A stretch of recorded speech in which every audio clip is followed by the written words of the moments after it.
Son père est mort alors que sa mère était enceinte de lui.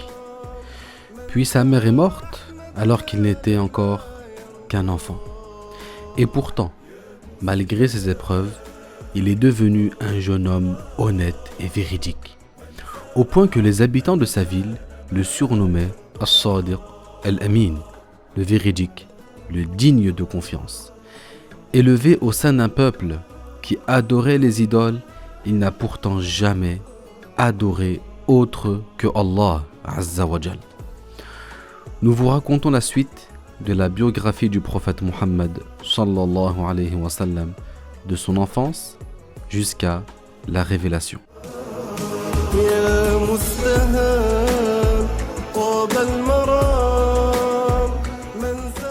Assalamu alaikum wa rahmatullahi wa barakatuh.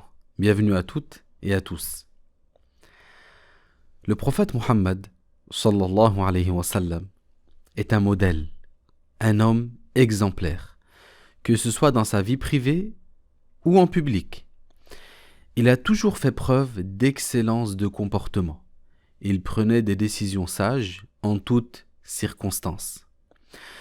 Dans cette époque difficile dans laquelle nous vivons, il est vraiment important de savoir qui prendre pour modèle, pour référence. Et je m'adresse notamment aux jeunes.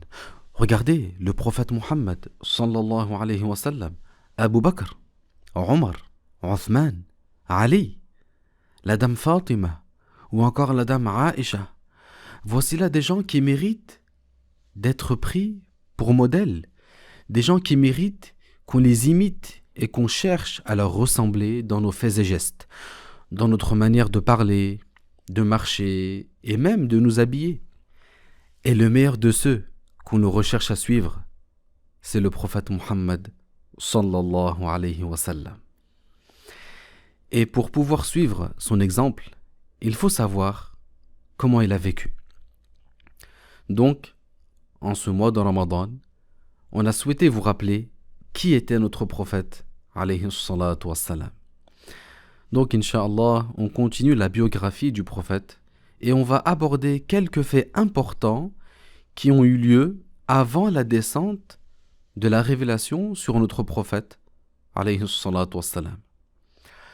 On s'était arrêté à l'histoire de son allaitement par la dame Halima, que Allah l'agrée, la mère de lait du prophète alayhi salatu wassalam. Le prophète, il grandissait en un jour comme les enfants grandissent en un mois, et en un mois comme ils grandissent en un an. Il a atteint 2 ans et il était déjà un jeune garçon fort. Donc Halima, la mère de lait du prophète alayhi salatu wassalam, raconte comment elle a réussi à garder le prophète plus longtemps chez elle. Elle a dit: nous sommes retournés avec lui voir sa mère. Je lui ai alors dit, et son père également lui a dit: laisse-nous mon fils pour que nous retournions avec lui. Nous craignons pour lui les épidémies de la Mecque. Halima a expliqué: nous tenions absolument à le garder en raison de ce que nous avions vu de sa bénédiction, de sa baraka. Elle a dit: nous avons insisté jusqu'à ce que Aminah dise: retournez avec lui. Nous sommes retournés avec lui et il est alors resté chez nous 2 mois. Ensuite, il s'est passé un événement qui a poussé Halima à rendre le prophète alayhi salatu wassalam à sa mère, alors qu'elle voulait le garder.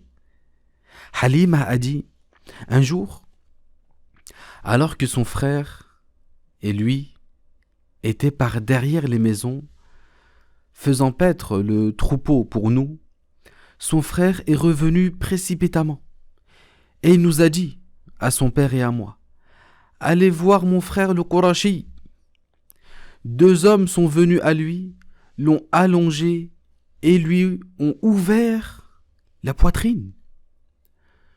Juste, je vous précise que quand elle dit son frère, elle parle de son fils à elle, Abdullah, qui est le frère de lait du prophète alayhi salatu wassalam.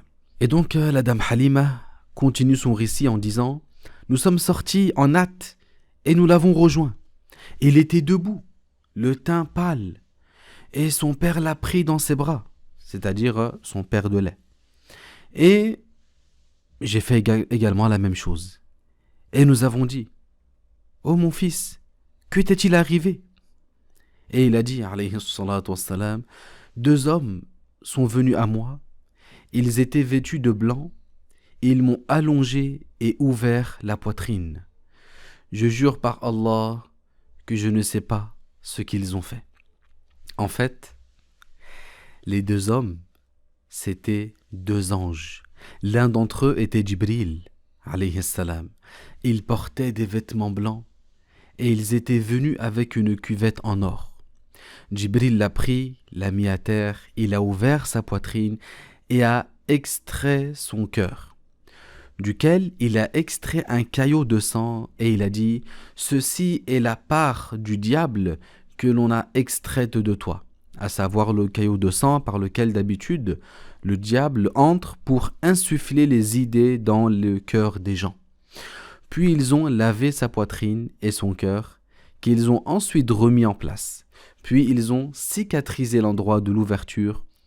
Et l'un d'eux a dit à l'autre, « Compare-le à 100 de sa communauté. » Ainsi, ils l'ont comparé à eux. Et il les surpassait.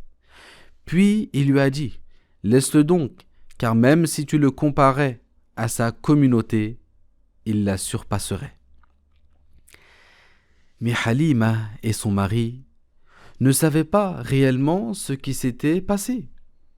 Donc, ils ont pris peur. Halima a dit, « Nous l'avons emmené et sommes revenus avec lui. » Son père a dit, « Oh Halima, je ne vois rien d'autre, sinon que ce garçon a été atteint d'un mal.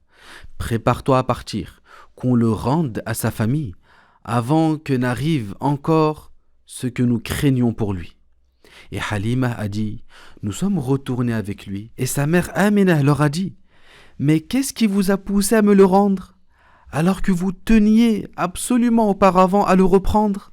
Et Halima a dit, « Non, par Allah. Seulement nous avons pris soin de lui et nous avons rempli le devoir qui nous incombait vis-à-vis de lui.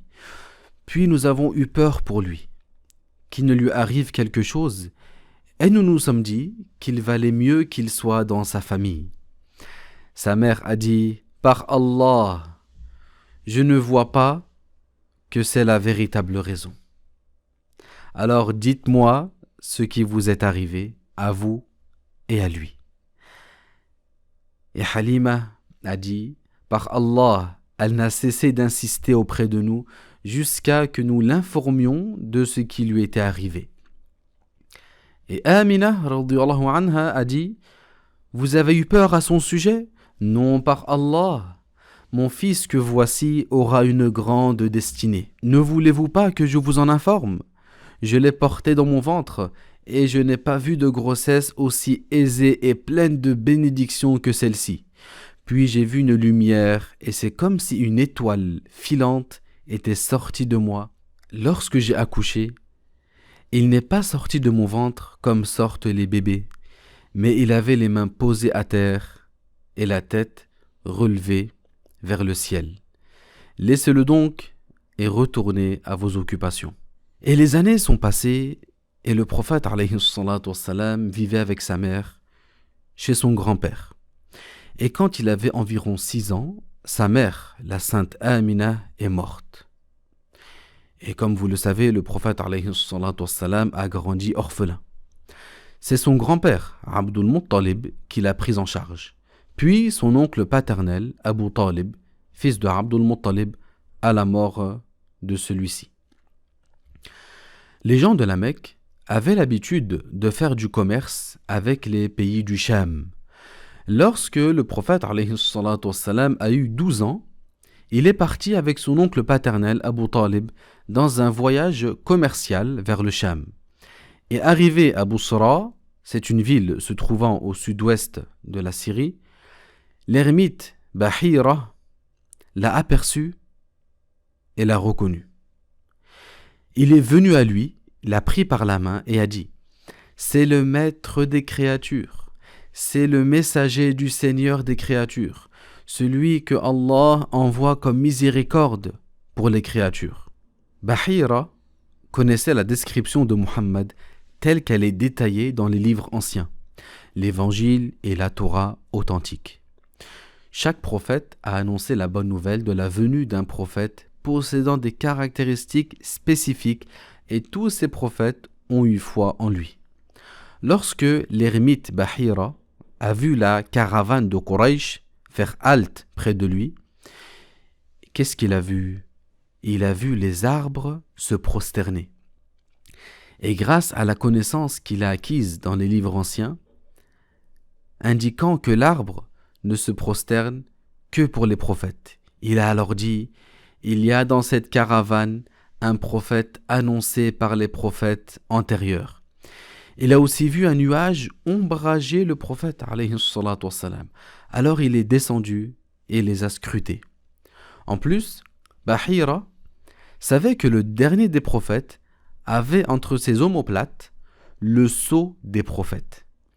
Et lors des grandes chaleurs, pour se rafraîchir, les Mécois ne portaient qu'un pagne autour de la taille et un châle sur les épaules, tout comme les pèlerins. Il a donc pu apercevoir le sceau de la prophétie. Et c'est pour ça qu'il a demandé: qui est le père de cet homme? Abu Talib a répondu: je suis son oncle paternel. L'ermite lui a alors dit: je te recommande de le ramener dans ta ville. Je crains que des gens ne cherchent à lui nuire. Après ce voyage, le prophète alayhi salatu wassalam n'est jamais reparti au pays du Cham jusqu'à l'âge de 25 ans. Car à la suite de cette rencontre avec Bahira, son oncle n'avait pas voulu l'emmener en voyage une deuxième fois. Donc, c'est à l'âge de 25 ans que le prophète alayhi salatu wassalam a effectué d'autres expéditions commerciales. Et c'est à cet âge également qu'il s'est marié avec notre dame Khadija radiyallahu anha. Je vous rappelle que le prophète alayhi salatu wassalam était très beau. Il est d'ailleurs le plus beau des êtres humains. Et c'était connu, c'était visible. Et le messager alayhi salatu wassalam, il était honnête. Et il avait al-afaf, la probité et la chasteté. Personne, mais vraiment personne, n'a vu de sa part un quelconque acte immoral ou bien quelque chose qui pouvait comporter une bassesse ou un rabaissement. Au contraire, il était connu chez les gens de la Mecque sous le nom de Muhammad al-Amin, Muhammad l'honnête. À l'âge de 25 ans donc, son oncle lui avait recommandé de faire du commerce pour le compte de Khadija bintu Khuwaylid. Et dans les échanges commerciaux que le prophète alayhi salatu wassalam avait réalisés, il avait gagné le double de ce que gagnaient habituellement les commerçants pour ses marchandises. Et durant l'un de ces voyages, Maysara, le serviteur de Khadija, qui accompagnait le prophète Muhammad alayhi salatu wassalam, avait lui également vu des choses surprenantes, parmi lesquelles le nuage qui abritait le prophète alayhi salatu wassalam, et d'autres choses aussi. Et quand il était revenu de cette expédition, il avait raconté tout cela à Khadija. Tout ce qu'il a vu comme choses étonnantes et surprenantes et magnifiques qu'il a pu observer du prophète Muhammad alayhi salatu wassalam. Et c'est en apprenant cela que Khadija a demandé au prophète s'il acceptait de l'épouser, alors même qu'elle était bien plus âgée que lui. Le prophète alayhi salatu wassalam avait 25 ans et Khadija radiyallahu anha avait 40 ans. Donc le prophète alayhi salatu wassalam n'était pas un homme qui avait le cœur attaché aux femmes. Alors qu'il était un beau jeune homme de 25 ans, il s'est marié avec une femme qui avait 15 ans de plus que lui. Donc comme on a dit, sa beauté au prophète alayhi salatu wassalam et son honnêteté était quelque chose de connu à la Mecque. Et également, il était aussi connu pour sa probité, c'est-à-dire par le fait d'avoir une âme versée vers la morale et non pas vers la débauche et la bassesse. La dame Khadija radiyallahu anha est d'ailleurs la mère de la plupart des enfants du prophète. Il s'est marié avec Khadija et il a eu de Khadija 6 enfants, 2 garçons et 4 filles. Les 2 garçons sont morts avant la puberté. Le premier, c'est Al-Qasim. Et c'est pour cela que l'on appelle le prophète Muhammad alayhi salatu wassalam Abu al-Qasim. Et on peut également dire en arabe Abu al-Qasim, parce que le qaf peut être prononcé ga en arabe. Son deuxième fils a 3 prénoms, qui sont Abdullah, At-Tayyib et At-Tahir. Il s'agit là du même garçon, du même enfant, qui a 3 prénoms. Et il a eu 4 filles, Ruqayya, Zainab, Kulthum et Fatima. Et de ce mariage béni sont donc issus 4 filles et 2 garçons. Et les 2 garçons, comme on a dit, sont morts avant la puberté. Le prophète alayhi salatu wassalam a également eu plus tard un 3e garçon qui s'appelait Ibrahim. Mais ce n'était pas avec la dame Khadija, radiyallahu ta'ala anha. Donc son mariage avec elle a eu lieu avant la révélation. Et il y a beaucoup d'autres événements qui ont eu lieu en relation avec le prophète alayhi salatu wassalam et qui ont marqué les Mécois avant même que le prophète ne reçoive la révélation. Et j'aimerais vous en citer un en particulier qui a eu lieu lorsque le prophète alayhi salatu wassalam avait 35 ans. Un jour, les gens de Quraysh ont voulu reconstruire la Kaaba. La Kaaba, comme vous le savez sûrement, a été construite initialement par Adam, puis elle a été reconstruite par Ibrahim, alayhi salatu wassalam. Par la suite, pour certaines raisons, Quraysh a décidé de reconstruire la Kaaba lorsque le prophète alayhi salatu wassalam avait 35 ans. Et sachez que la construction de la Kaaba telle qu'elle est aujourd'hui, c'est-à-dire telle que Quraysh l'a reconstruite, est en fait plus petite que celle qu'avait construite le prophète Ibrahim. Vous connaissez l'endroit qui est en demi-cercle blanc autour de la Kaaba. Cet endroit faisait partie de la Kaaba quand Ibrahim alayhi salatu wassalam l'a construite. Et c'est pour cela que quand les pèlerins tournent pour les tours rituels, tawaf, autour de la Kaaba, il ne faut pas entrer dans le demi-cercle blanc. Il faut tourner à l'extérieur, parce qu'il faut tourner autour de la Kaaba et non pas dans la Kaaba. Et cette partie, même si elle est découverte, même s'il n'y a pas de mur à sa verticale comme le reste des murs de la Kaaba, elle fait bien partie de la Kaaba. Donc, lorsque les gens de Quraysh ont entrepris de reconstruire la Kaaba, ils ont eu un désaccord pour savoir qui allait avoir l'honneur de remettre la pierre noire à sa place. Ils n'ont pas réussi à trancher jusqu'à ce que l'un d'eux dise: est-ce que vous acceptez l'arbitrage du premier qui entrera là parmi nous à la mosquée à côté de la Kaaba? Ils ont dit: nous acceptons. Puis celui qui est entré après cela, c'est le prophète Muhammad sallallahu alayhi wa sallam. Et ils ont tous dit: nous acceptons. Il s'agit de Muhammad al-Amin, l'honnête. Subhanallah, regardez comment les Mécois le surnommaient, Al-Amin, l'honnête. Donc, qu'est-ce qu'il a fait le prophète alayhi salatu wassalam? Vous savez tous à quel point le prophète était extrêmement intelligent. Comment a-t-il réussi à les mettre d'accord?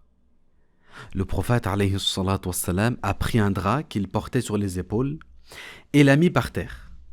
Il a mis la pierre noire dessus et a demandé que les notables de chaque tribu prennent un pan de l'habit et le portent. Ensuite, lui-même, le prophète alayhi salatu wassalam, de sa main, il a pris la pierre noire et l'a remise à sa place. Et tous les gens ont accepté cet arbitrage. Donc là, dans cette histoire-là, le messager alayhi salatu wassalam, il avait 35 ans. Et donc on s'approche du moment où il a reçu la révélation à 40 ans. À l'approche de ses 40 ans, le prophète alayhi salatu wassalam, il préférait s'éloigner des gens. Il se rendait dans une grotte nommée Ghar Hira, dans une montagne appelée Jabalun Nour, et qui, jusqu'à aujourd'hui, elle est visitée.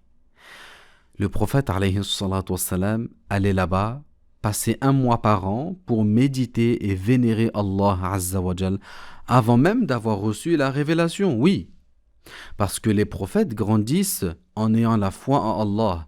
Ils savent que ce monde a un créateur. Ils savent que le créateur du monde n'est pas dans un endroit. Ils savent que le créateur du monde ne ressemble pas à ce qu'il a créé.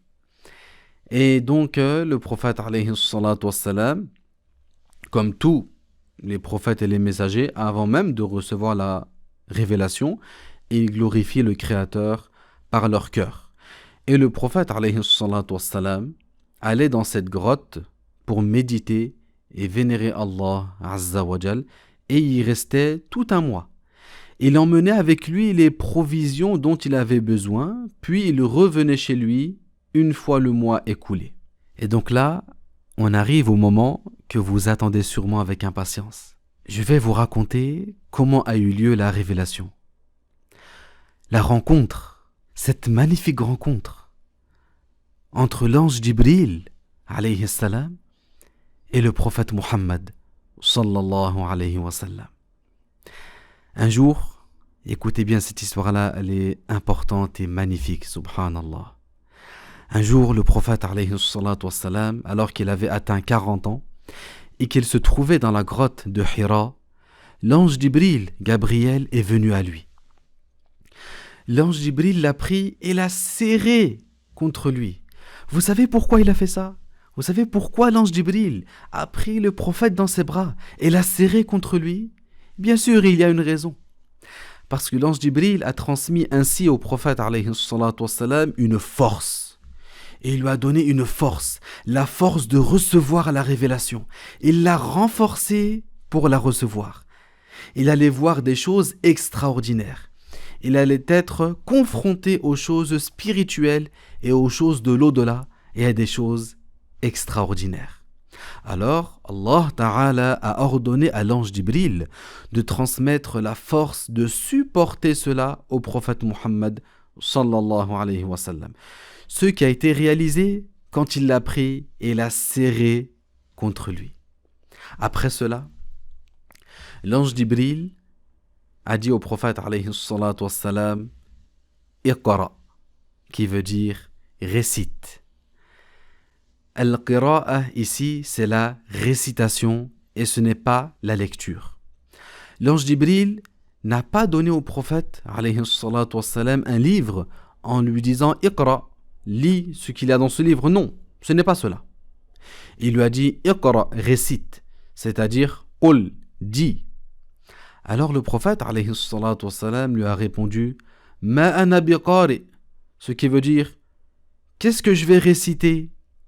Et il lui a répété Iqra, récite. Alors le prophète alayhi salatu wassalam lui a redit qu'est-ce que je vais réciter? C'est-à-dire une 2e fois. Pourquoi 2 fois? Pour préparer le prophète à ce qu'il allait recevoir. Iqra, récite, cela veut dire prépare-toi à réciter des choses importantes que je vais te transmettre. Donc l'ordre Iqra interpelle l'attention. Et le prophète alayhi salatu wassalam est tout oui. Qu'est-ce que je récite? C'est-à-dire, dis-le-moi pour que je le récite. Iqra. Bismi rabbika alladhi khalaq. Khalaqa al-insana min alaq. Iqra wa rabbuka al-akram. Alladhi allama bil qalam. Allama al-insana ma lam ya'lam. Ces 5 premiers versets du Coran ont alors été révélés au prophète Muhammad sallallahu alayhi wa sallam cette nuit-là. Ensuite, qu'est-ce qu'il a fait le prophète alayhi salatu wa sallam après cette magnifique rencontre avec l'ange Jibril?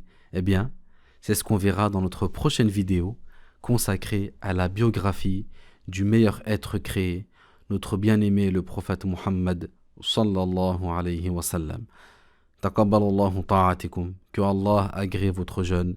Wassalamu alaykum wa rahmatullahi wa barakatuh.